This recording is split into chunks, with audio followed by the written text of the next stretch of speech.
Hello दोस्तों, PS classes का स्वागत है। आज अपन राजस्थान जीके और विज्ञान के महत्वपूर्ण प्रश्न लेके फिर से हाजिर हो गए हैं। अगर आपने पहले वाले वीडियोस नहीं देखे हैं तो वो भी जाके जरूर देखिएगा। सारे के सारे इंपॉर्टेंट क्वेश्चंस और बार बार जैसे क्वेश्चन एग्जाम में पूछे जा रहे हैं वैसे ही क्वेश्चन करने का प्रयास कर रहे हैं।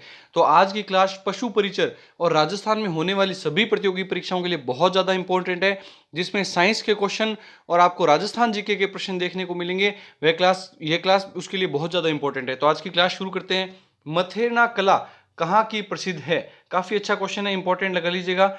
मथेरना कला किस जगह की प्रसिद्ध है? जयपुर की प्रसिद्ध है, बीकानेर की, उदयपुर या जोधपुर? तो इसका सही आंसर क्या होगा? इसका सही आंसर होगा बीकानेर। बीकानेर जिले की जो कला है उसको उस कला का नाम क्या दिया गया है? मथेरना कला कहा गया है। मथेरना कला होती क्या है? तो मथेरना कला होती है लकड़ी की मूर्तियों पर चित्रांकन करना। लकड़ी की मूर्तियां, अब आप सोच के देखिए कि लकड़ी की मूर्तियां कौन से भगवान की या फिर किसकी बनाई जाती है? लकड़ी की मूर्तियों पर चित्रांकन करना। चित्रांकन करना तो क्या क्या कहलाता है? लकड़ी की मूर्तियों पर चित्रांकन मथेरना कला कहलाती है। अब आप जानते होंगे ईसर जी व गणगौर जी, इसके उदाहरण क्या है? ईसर जी व गणगौर, गणगौर जी।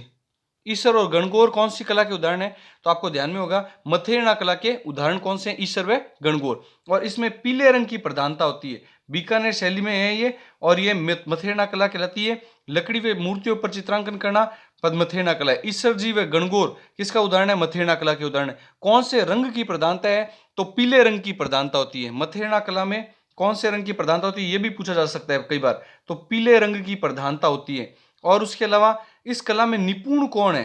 तो जो जैनी लोग हैं, बीकानेर में जो जैनी महात्मा लोग हैं वह इस कला में क्या है? निपुण लोग कहलाते हैं। उसके अलावा मथेरना कला में के साथ साथ में जैसे ईसर जी गणगौर की बात आ चुकी है, तो एक क्वेश्चन आपको और ध्यान में होना चाहिए, बिना ईसर के गणगौर कहाँ की प्रसिद्ध है?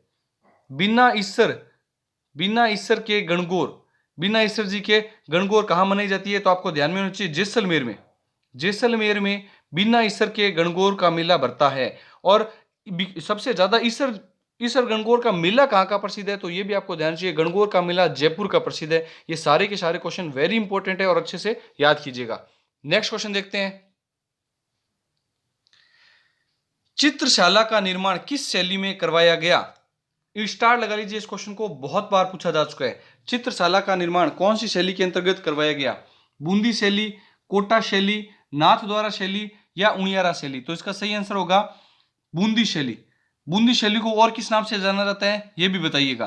तो चित्रशाला का निर्माण बूंदी शैली, जिसे पशु पक्षियों की शैली भी कहा जाता है, जिसे पशु पक्षियों की शैली भी कहा जाता है। क्यों? क्योंकि इसमें सर्वाधिक चित्रण किस पे हुए हैं? पशु पक्षियों के ऊपर हुए हैं, इस वजह से इसको पशु पक्षियों की शैली भी कहा जाता है। अब एक्स्ट्रा फैक्ट देखते हैं। चित्रशाला का निर्माण कहां पे करवाया गया है? बूंदी शैली में करवाया गया है। किसके द्वारा करवाया गया है? तो ये आपको पूछा जा सकता है कि चित्रशाला संग्रहालय है, ये चित्रशाला क्या है? संग्रहालय। इसका निर्माण उमेद सिंह, महाराव उमेद सिंह, बूंदी के शासक कौन थे?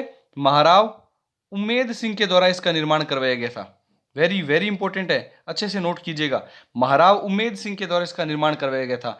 उसके अलावा बूंदी शैली का स्वर्ण काल किसको माना जाता है? मतलब उसके शासनकाल को स्वर्ण काल माना जाता है, चित्रकला या फिर चित्र शैली का या फिर चित्रकला का स्वर्ण काल किसके शासनकाल को माना जाता है? तो इसका सही आंसर होगा राव सुरजन हाडा। राव सुरजन हाडा, सुरजन सिंह हाडा, वहां पे हाडा राजपूत थे, तो यहाँ पे इनका नाम है राव सुरजन हाडा। इनके द्वारा स्वर्ण काल माना जाता है बूंदी शैली का। उसके अलावा पशु पक्षियों की शैली है, ये तो आप जान ही चुके हैं। और एक दो आपको इनके प्रसिद्ध चित्रकार भी पता होने चाहिए। एक तो है बूंदी शैली का रामलाल, एक है सुरजन, ये बूंदी शैली के प्रसिद्ध चित्रकारों में है, ये भी आपको ध्यान में होना चाहिए। स्वर्णकाल सुरजन सिंह हाडा के शासनकाल को माना जाता है।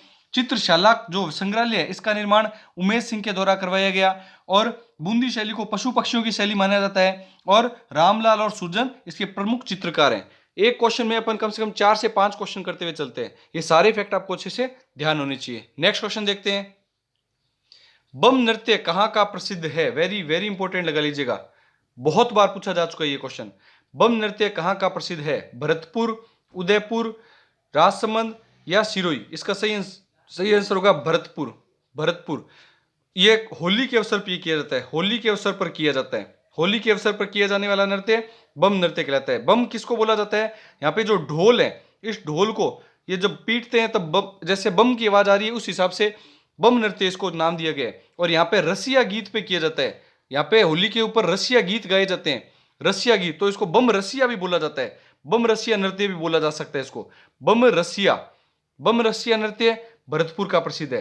तो होली के अवसर पर किया जाता है, ढोल को बम की जैसे आवाज में पीटा जाता है, इस वजह से इसको बम नृत्य बोला जाता है। रसिया गीत गाया जाता है, इस वजह से इसको बम रसिया भी बोला जाता है। और कहां का प्रसिद्ध है? तो भरतपुर का प्रसिद्ध है। ये सारे के सारे क्वेश्चन आपको अच्छे से नोट करने हैं और इंपॉर्टेंट जो फैक्ट है वो स्टार लगा के लिखने भी है।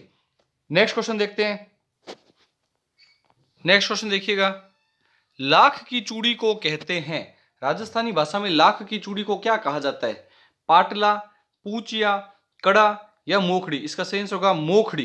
राजस्थानी भाषा में जो लाख की चूड़ी है उसे मोखड़ी कहा जाता है। कड़ा ये भी हाथ में पहने जाने वाला आभूषण है जो कि लड़कों के द्वारा पहना जाता है। लड़कों के द्वारा पहने जाने वाला आभूषण कौन सा है? कड़ा है। उसके अलावा पाटला, पूंचिया, ये मोखड़ी, और ये चारों के चारों आभूषण ये कलाई में पहने जाते हैं। ये चारों के चारों आभूषण कहाँ पे पहने जाते हैं? कलाई में पहने जाने वाले आभूषण है। तो देखो आपको चार क्वेश्चन इस तरीके से याद हो गए, पाटला, पूंचिया, कड़ा, मोखड़ी किस कहाँ पे पहने जाने वाले आभूषण है? तो कलाई में पहने जाने वाले आभूषण है।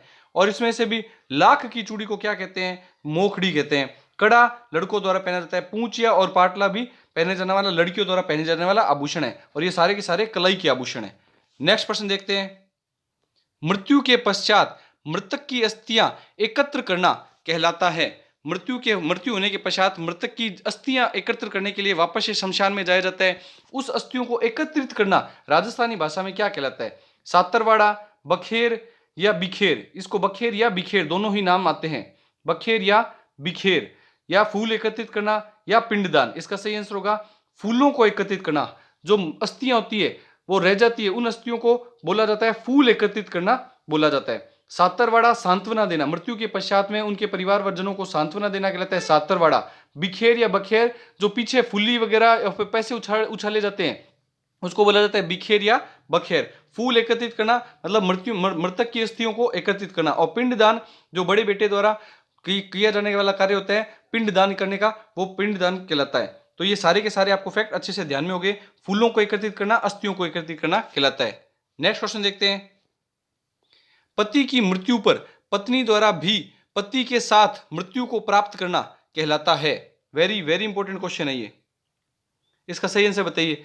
पति की मृत्यु के पश्चात पत्नी द्वारा भी पति के साथ मृत्यु को प्राप्त करना कहलाता है। मतलब क्या है इसका? इस क्वेश्चन का मतलब है कि जैसे पति की मृत्यु होगी तो उस दौरान जब पति को जलाया जा रहा है, उसका दाह संस्कार किया जा रहा है, उस दौरान पत्नी द्वारा भी उसी आग के अंदर कूद करके अपने आप का प्राण त्याग कर लेना, अपने आपको उसके साथ में प्राण त्याग कर लेना क्या कहलाता है? डावरिया प्रथा, सती प्रथा, त्याग प्रथा या समाधि प्रथा? इसका सही आंसर होगा सती प्रथा। सती प्रथा कहलाता है। तो पति के साथ में मृत्यु को प्राप्त करना पत्नी द्वारा भी क्या कहलाता है? सती प्रथा कहलाता है। और यह प्रथा राजस्थान में अब गैर कानूनी घोषित की जा चुकी है। काफी समय से यह गैर कानूनी घोषित की जा चुकी है। अब एक्स्ट्रा फैक्ट देखते हैं, सती प्रथा को कानूनी रूप से मतलब बैन कब किया गया ये सब, या फिर सती प्रथा पर कानूनी रूप से रोक कब लगाई गई? तो आपको यह ध्यान में होना चाहिए, सती प्रथा पर राजस्थान में रोक लगाई गई 4 सितंबर 1987 में। 1987 में राजस्थान में सती प्रथा पर कानूनी रूप से रोक लगा दी गई थी। और राजस्थान की अंतिम सती कौन थी? तो आपको ध्यान होगा रूप कंवर। राजस्थान की अंतिम सती कौन थी? रूप कंवर दिवराला सिक्कर की थी। ये दिवराला सिक्कर की ये थी। तो रूप कंवर दिवराला सिक्कर की ये थी। और इनके पति का नाम था माल सिंह शेखावत। इनके पति का नाम कौन था? क्या नाम था? माल सिंह शेखावत। इनके साथ में ये सती हुए थे, शेखावत। तो ये आपको सबसे सारे फैक्ट ध्यान में होना चाहिए। और सती मेला झुंझुनू का प्रसिद्ध है, ये भी आपको ध्यान में होना चाहिए। तो रूप कंवर दिवराला सिक्कर, माल सिंह शेखावत अंतिम सती रूप कंवर थी। और 4 सितंबर 1987 इसके बाद में राजस्थान में इसे गैर कानूनी घोषित कर दिया गया। अध्यादेश ला करके कानूनी रूप से इस पर रोक लगा दी गई। और वैसे भी उससे पहले भी प्रयास किए जा चुके थे सती प्रथा को रोकने के लिए। सती प्रथा पर 1829 में एक नियम आया था। 1829 में एक अध्यादेश जारी किया गया था लॉर्ड बेंटिंक के द्वारा। सती प्रथा पर प्रतिबंध लगाने का काम लॉर्ड विलियम बेंटिंक के द्वारा किया गया था। और प्रयास किसके थे? राजा राम मोहन राय के प्रयासों से इसको प्रतिबंधित किया गया। और बाद में सरकार के द्वारा कानूनी रूप से इसको कब घोषित किया गया, गैर कानूनी कब घोषित किया गया? 4 सितंबर 1987 को। नेक्स्ट प्रश्न देखते हैं। राजस्थान का सबसे बड़ा पेयजल बांध है बीसलपुर बांध, प्रताप सागर बांध, जवाई बांध या रामगढ़ बांध? इसका सही आंसर होगा बीसलपुर बांध। राजस्थान का सबसे बड़ा पेयजल बांध कौन सा है? बीसलपुर बांध है, जो कि टोडा रायसिंह टोंक में पड़ता है। कहां पे पड़ता है? ये जो टोडा रायसिंह टोंक के अंदर पड़ता है, और ये सबसे बड़ा पेयजल बांध है राजस्थान का, ये भी नोट करना। नेक्स्ट प्रश्न देखते हैं। धरती पर पाए जाने वाले सबसे कठोर पदार्थ है। अब अपन विज्ञान के प्रश्न कर रहे हैं। धरती पर पाए जाने वाला सबसे कठोर पदार्थ है। अगर आपको क्लास अच्छी लग रही है तो जितना ज्यादा उसके दोस्तों में शेयर किया कीजिए, इससे हमें भी मोटिवेशन मिलता है ऐसे वीडियो और लेके आने का। तो धरती पर पाए जाने वाला सबसे कठोर पदार्थ कौन सा है? लोहा, सोना, हीरा या प्लेटिनम? तो इसका सही आंसर क्या होगा? इसका सही आंसर होगा हीरा। धरती पर पाए जाने वाला सबसे कठोर पदार्थ है हीरा, क्योंकि इसकी आकृति होती है त्रिविमीय, और त्रिविमीय आकृति होती है, तो इस वजह से ये 3D स्ट्रक्चर होता है और 3D बॉन्ड बनाता है। इस वजह से इसमें क्या पाया जाता है? कठोरता सबसे ज्यादा पाई जाती है। इसका गलनांक बहुत ज्यादा ऊंचा, बहुत ज्यादा हाई होता है, लगभग 3,500 से लेकर के 4,000, लगभग 3,500 से 4,000 केल्विन तक। 3,843, अगर याद करना चाहे तो आप याद कर सकते हैं, 3,843 केल्विन इसका तापमान होता है, इसका गलनांक का। मतलब इस तापमान पर ये गलना शुरू होगा, गलेगा। तो गलने के लिए इसका तापमान क्या चाहिए? 3,843, अगर एग्जैक्ट याद करें तो। नहीं तो 3,500 से 4,000 के आसपास केल्विन इसका तापमान होता है। गलना कितना उच्च होता है, और ये सबसे कठोर पदार्थ होता है। बड़े बड़े पहाड़ों को काटने में, घरों पे जो कांच लगाए जाते हैं खिड़कियों में, उनको काटने में किसका यूज किया जाता है? हीरे का यूज किया जाता है। और एक्स्ट्रा फैक्ट देखते हैं। लोहे को Fe से प्रदर्शित करते हैं, सोने को Au से, हीरा आपको ध्यान में ही है, प्लेटिनम को Pt से प्रदर्शित करते हैं। ये सारे आपको ध्यान में होने चाहिए। नेक्स्ट प्रश्न देखते हैं। गति के नियम दिए गए हैं, कितने दिए गए हैं? 5, 3, 7 या 2? इसका सही आंसर होगा गति के 3 नियम दिए गए। गति के 3 नियम कौन कौन से हैं? पहला नियम है जड़त्व का नियम। पहला नियम है जड़त्व का नियम, जो वस्तु जैसा है वैसे ही बने रहना चाहती है उसको बोला जाता है जड़त्व का नियम। दूसरा नियम है संवेग संरक्षण का नियम, संवेग का नियम। यदि किसी वस्तु पर बाह्य बल आरोपित किया जाता है तो बाह्य बल आरोपित करने पे उसका संवेग में बदलाव हो जाता है, और बदलाव होने पर जो बल है उसका मान आ जाता है F बराबर ma। ये दूसरा नियम है। और तीसरा नियम है इस क्रिया प्रतिक्रिया का नियम। तीसरा नियम क्या दिया गया? क्रिया प्रतिक्रिया। जितनी वस्तु पर क्रिया की जाएगी उतने ही उस पर वापस से प्रतिक्रिया स्वरूप उतना ही बल लगेगा। इसको बोला जाता है क्रिया प्रतिक्रिया का नियम। ये नियम कभी आपको डिस्कस करने हो तो कमेंट करके बताइएगा, नियम को डिटेल में भी आपको पढ़ा दूंगा मैं। तो जड़त्व का नियम पहला नियम है, दूसरा नियम है F बराबर ma वाला, और तीसरा नियम है क्रिया प्रतिक्रिया का नियम। दूसरा नियम वैसे संवेग का नियम कहलाता है। क्या कहलाता है दूसरा नियम? संवेग का नियम होता है P बराबर mv। किसी वस्तु का जो द्रव्यमान है उसका वेग का गुणनफल, द्रव्यमान और वेग का गुणनफल उसका संवेग कहलाता है। ये दूसरा नियम है। द्रव्यमान और वेग का गुणनफल क्या कहलाता है? संवेग कहलाता है। और इन दोनों में संबंध स्थापित करते हैं संवेग और बल में, तब अपने पास में सूत्र प्राप्त होता है F बराबर ma। ये दोनों बात आपको ध्यान में रखनी है। नेक्स्ट क्वेश्चन देखते हैं। विद्युत धारा का मात्रक है, वेरी वेरी इंपॉर्टेंट लगा लीजिए, बहुत बार पूछा जा चुका है ये। विद्युत धारा का मात्रक क्या कहलाता है? एम्पियर, कूलाम, वोल्ट या किलोवाट? इसका सही आंसर होगा एम्पियर। विद्युत धारा का मात्रक क्या होता है? एम्पियर, जिसको ए से प्रदर्शित किया जाता है। विद्युत धारा को आई से प्रदर्शित किया जाता है। तो आवेश का मात्रक है कूलाम, आवेश का मात्रक है कूलाम। जो घर में बिजली आती है, बिजली का उसमें जो धारा की मात्रा होती है वोल्ट, वोल्ट का मतलब क्या होता है कि प्रथम सिरे से शुरू होकर अंतिम सिरे तक की जो धारा प्रवाह हो रहा है उसके बीच का मात्रा क्या कहलाता है? उसका वोल्ट कहलाता है, वोल्टता कहलाता है। वो क्या कहलाता है? उसका वोल्टता में मात्रा मापा जाता है उसको। तो इसका सही आंसर होगा विद्युत धारा का मात्रक। आई का मात्रक है, धारा का मात्रक होता है एम्पियर। धारा का मात्रक क्या होता है? एम्पियर। वेरी वेरी इंपॉर्टेंट है, अच्छे से याद कीजिएगा। आई होप जो भी अपन ने क्वेश्चन किए आपको अच्छे लगे होंगे। वीडियो को जितना ज्यादा उसके दोस्तों में, स्टडी ग्रुप में शेयर जरूर किया कीजिए, और पशु परिचय के लिए ऐसी क्लासेस देखने के लिए चैनल के साथ बने रहिए। वीडियो को लाइक, शेयर और सब्सक्राइब कीजिए। Thank you.